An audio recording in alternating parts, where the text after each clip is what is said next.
Ya, kembali lagi di ruang diskusi. Ini kita lagi sama Pak Wendy. Pak Wendy, apa kabar Pak Wendy? Alhamdulillah baik. Nah, Pak Wendy, di luar ini belum banyak orang ya Pak ya, yang tidak bergerak di bidang pendidikan yang belum mengenal sosok Pak Wendy. Pak Wendy itu siapa sih Pak? Saya itu pertama kali statusnya adalah mahasiswa Budi Luhur. Pada saat namanya masih Akademi Pengetahuan Komputer Budi Luhur dan kuliahnya di lapangan Banteng, sana kampusnya di Jakarta Pusat dekat Pasar Baru. Tahun berapa? Tahun 82. Wow, oke.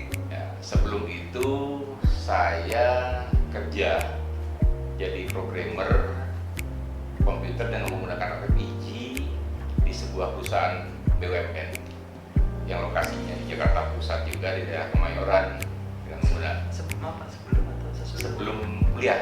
Oh, udah bekerja. Jadi lulus SMA saya ikut kursus namanya CS Group, khusus komputer, yang salah satu pendirinya adalah Pak Yaitun juga yang punya kampus Budi Luhur.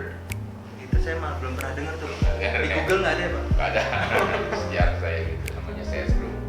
Itu Pak Yaitun waktu itu pertama kali termasuk pendiri itu yang namanya Akademi Ilmu Komputer, ya kan? Itu sejarahnya. Nah pada saat saya kuliah berubah karena pemerintah merubah namanya menjadi Akademi Pengetahuan Komputer atau APK Budi Luhur. Jadi sebelum kuliah saya kerja dulu, karena saya kursus dulu punya, zaman dulu itu punya keahlian sedikit komputer udah bisa kerja, karena banyak perusahaan yang membutuhkan tapi tenaga komputernya sedikit.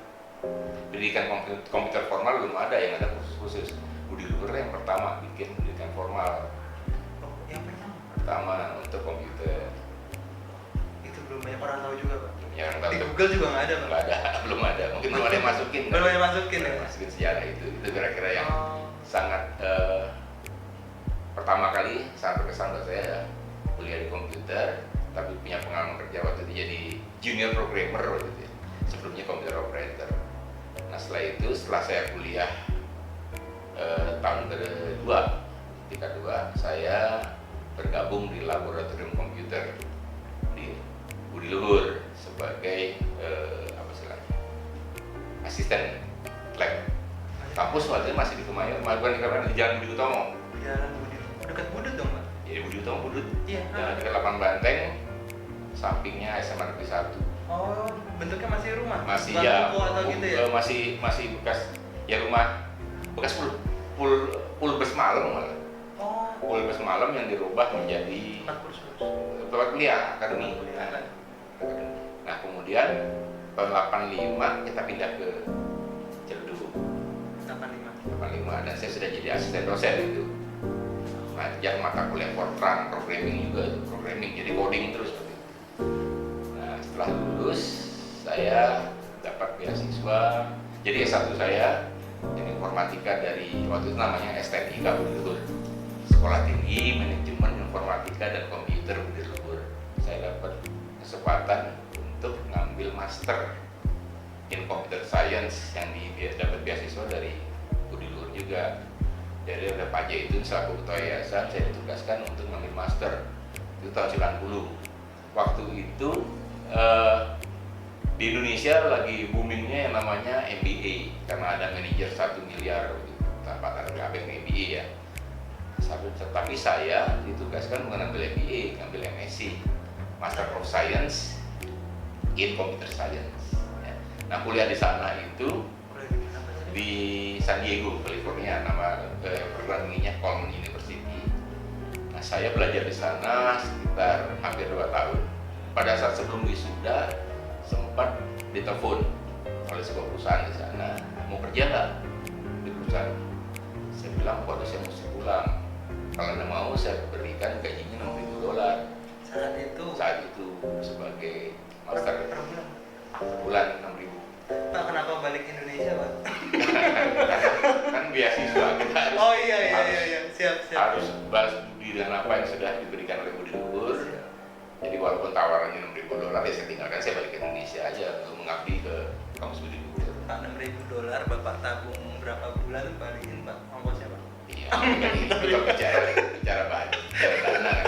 Kita bicara hubungan baik dan menunjukkan bahwa kita adalah orang yang harus berbudi luhur. Karena memang didikan Harus dari bersyukur. awal masuk di luar sudah terdidik seperti itu. Ya, harus pandai bersyukur, berterima kasih atas apa yang sudah saya terima, sehingga pada saat saya harus berkarir, ya saya lebih prefer untuk kembali membangun kampus berluhur, kembali ke Indonesia. Kalau di luar negeri kan manfaatnya hanya lebih kepada saya sendiri dan kepada perusahaan di sana. Tapi kalau saya kembali ke Indonesia, mengabdi lagi bekerja di luar, banyak yang bisa saya sumbangkan sharing, khususnya untuk mahasiswa, untuk rekan-rekan dosen, untuk memajukan pendidikan komputer di Indonesia dan di luar khususnya. Nah, kemudian akhirnya saya tetap mengabdi, karirnya mulai dari sekjur, ketua jurusan, kepala lab, kepala BAK, kemudian jadi puket 1, ya, terus jadi dekan. Setelah itu pada saat jadi dekan saya dapat tugas untuk belajar S3, kuliah S3 di Malaysia. Tapi kalau dengar dari cerita Bapak, nggak langsung naik jabatan ya Pak? Berarti tetap dari belajar dari bawah ya Pak semuanya ya Pak? Iya, otomatis. Tapi itu banyak pengalaman yang saya dapatkan. Tapi proses itu sih yang ini penilaian pribadi Pak. Ya. Bapak salah satu rektor terbaik yang dimiliki oleh Budi. Iya, Mungkin karena iya. proses itu ya Pak. Ya. Jadi Bapak tahu hal kecil, hal menengah sampai hal besarnya.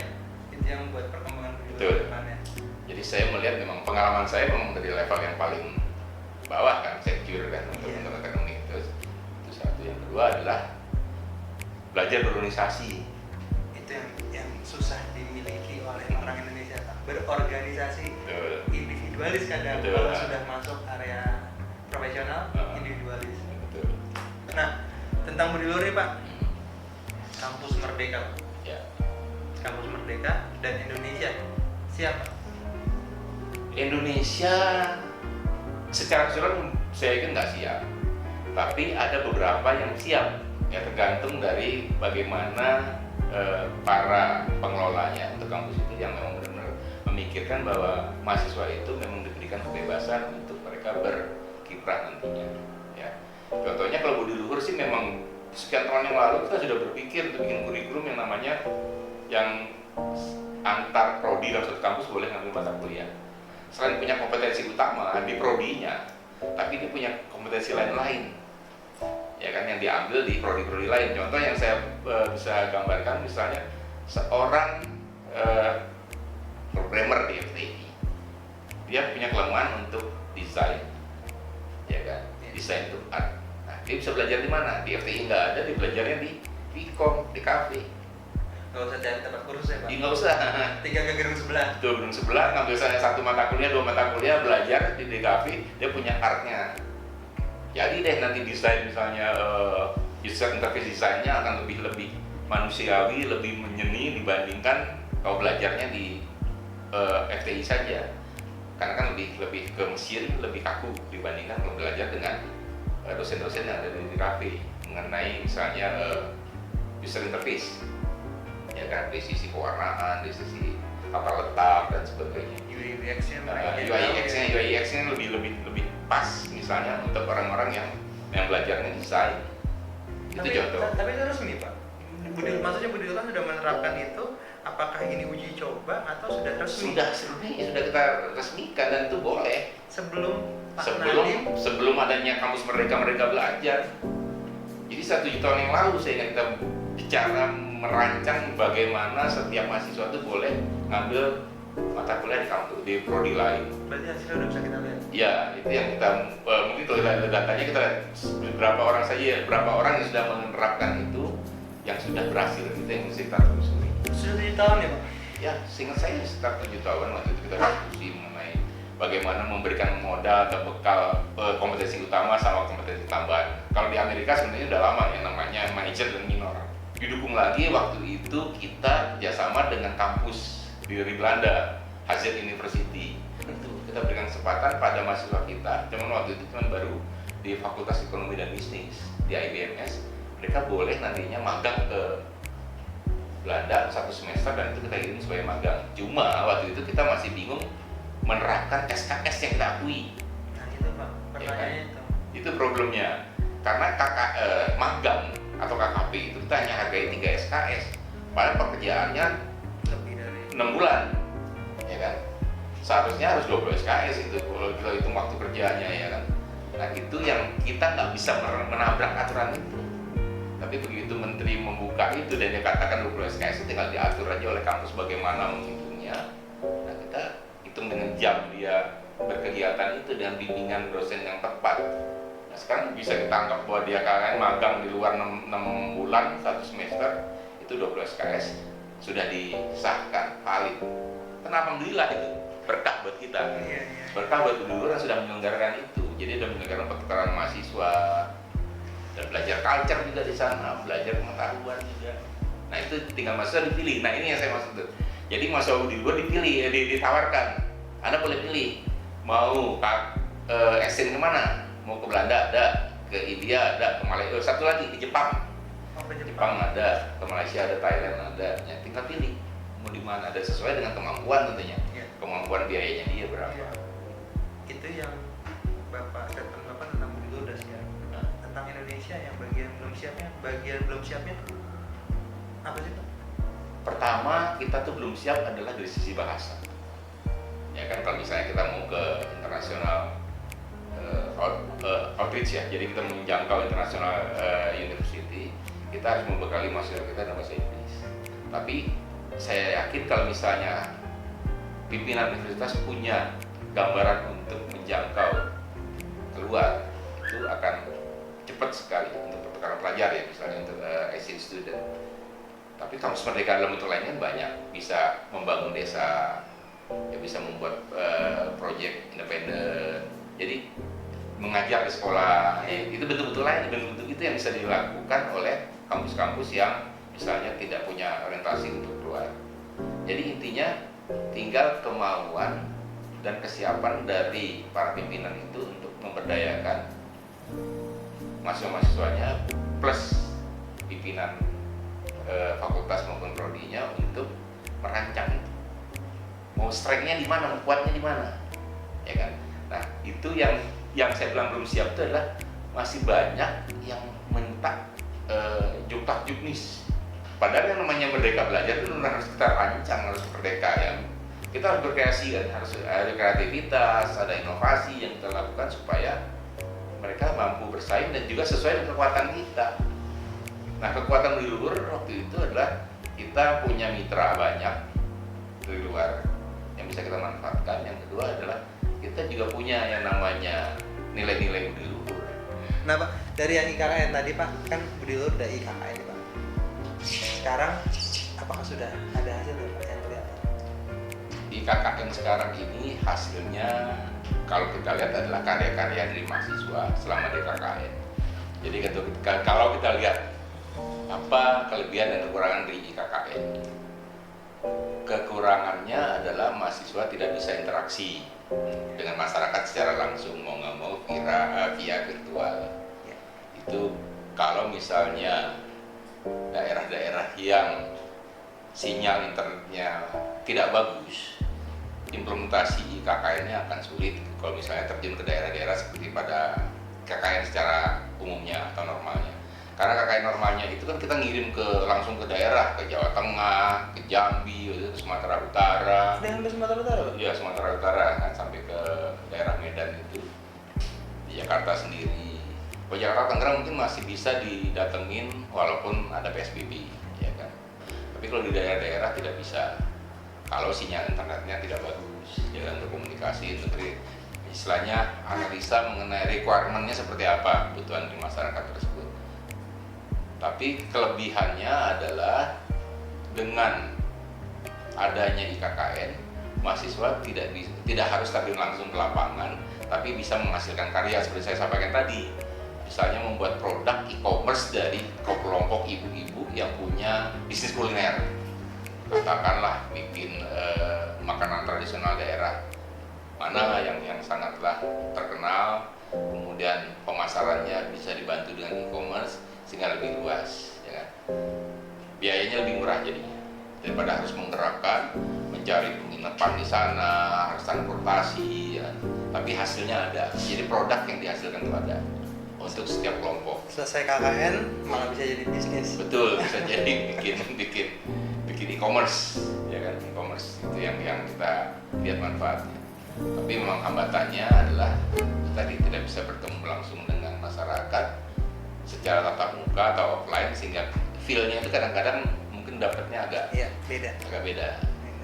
Mudah-mudahan dengan adanya, kalau misalnya mereka perlu komunikasi dan menggunakan virtual communication, video conference, atau kalau sekarang ini karena tidak bisa tatap muka dan mereka mempunyai aspirasi untuk menyampaikan sesuatu kebutuhan, ya nantinya dikerjakan secara virtual juga. Contoh misalnya kita butuh nih sebuah logo untuk PKK Kelurahan X misalnya, anak Pikom di kafe yang kerja itu yang ngerjain, terus butuh website anak FTI, ya kan, itu yang saya pikir yang bisa dikerjakan oleh anak-anak mahasiswa KKN selama mereka lakukannya IKKN. Buat mahasiswa di luar tuh, maksudnya ini dibuka nih wacana sama Pak Wendy. Betul. Kolaborasi Pak Wendy. Betul, itu kata kuncinya kolaborasi. Nah, KKN itu kan mendidik itu, bisa juga kolaborasi dengan universitas lain. Ya, jadi KKN itu tidak harus terpaku pada satu universitas. Saya malah cenderung untuk kita membuat sebuah konsorsium seperti KKN tematik yang dilakukan oleh pemerintah. Jadi pergi suatu daerah, sekumpulan perguruan tinggi rame-rame mengirimkan anggota delegasinya untuk melakukan KKN di daerah itu, sebuah kabupaten atau sebuah provinsi. Itu yang saya pikir sangat bermanfaat juga kalau misalnya tetap dilakukan, tapi IKKN. Cuman itu tadi harus yakin bahwa daerah itu punya akses internet yang sinyalnya cukup bagus untuk berkomunikasi, berinteraksi antara mahasiswa KKN dan masyarakat yang menjadi lokasi KKN. Untuk penutup nih Pak Wendy, ya. Ini untuk penutup nih, apa pesannya Pak Wendy buat mahasiswa di luar sana yang masih belajar, belum sampai KKN, masih belajar di era pandemi ini, dan yang sedang melakukan KKN dan akan melakukan KKN ini? Baik, buat mahasiswa yang sedang belajar, pada saat pandemi ini memang semuanya tidak enak. Mahasiswa tidak enak, dosen tidak enak, semuanya tidak enak, karena tidak pernah ada yang punya pengalaman menjalani pandemi ini. Artinya kita terbatas geraknya, aktivitas kita tatap muka juga terbatas. Oleh karena itu yang ditonjolkan adalah kreativitas dan inovasi. Kreativitas. Ya. Yang berikutnya adalah manfaatkanlah waktu sebanyak-banyaknya untuk belajar. Jadi gunakanlah sumber belajar yang ada di internet itu untuk mencari kreativitas Anda, membangun kreativitas Anda atau melakukan inovasi-inovasi, baik untuk mata kuliah maupun untuk misalnya KKN. Jadi manfaatkanlah waktu yang ada di rumah, nggak bisa kemana-mana, dengan mencari ilmu, mencari pengetahuan sebanyak-banyaknya tanpa harus merasa terkungkung di suatu tempat. Jadi walaupun kita berada di kamar kita, tapi kita bisa menjelajah dunia dan berpartisipasi di webinar-webinar atau mencari pengetahuan-pengetahuan yang ada di dunia. Saya rasa itu saja. Jadi be creative and be innovative, itu kata kunci. Dan tentu jangan lupa satu, jaga kesehatan. Oleh karena itu jaga kesehatan dengan 3M tadi. Memakai masker, ini saya pakai cuma karena sekarang saya harus bicara, jadi saya tidak pakai, saya coba sebentar. 1 meter Pak. Ya, 1 meter, menjaga jarak dan mencuci tangan. Ya, saya rasa itu saja. Selamat berkreativitas, selamat berinovasi, mudah-mudahan Anda tetap sukses dan jadi pejuang yang selamat survive dari pandemi COVID-19 ini. Terima kasih, saya ucapkan, dan salam budi luhur. Salam budi luhur. Terima kasih, kita nggak salaman ya. Iya. Dan kembali pakai masker. Kembali pakai masker, sampai ketemu lagi di ruang. Sampai ketemu lagi, sukses semuanya. Sampai ketemu lagi di ruang bicara berikutnya.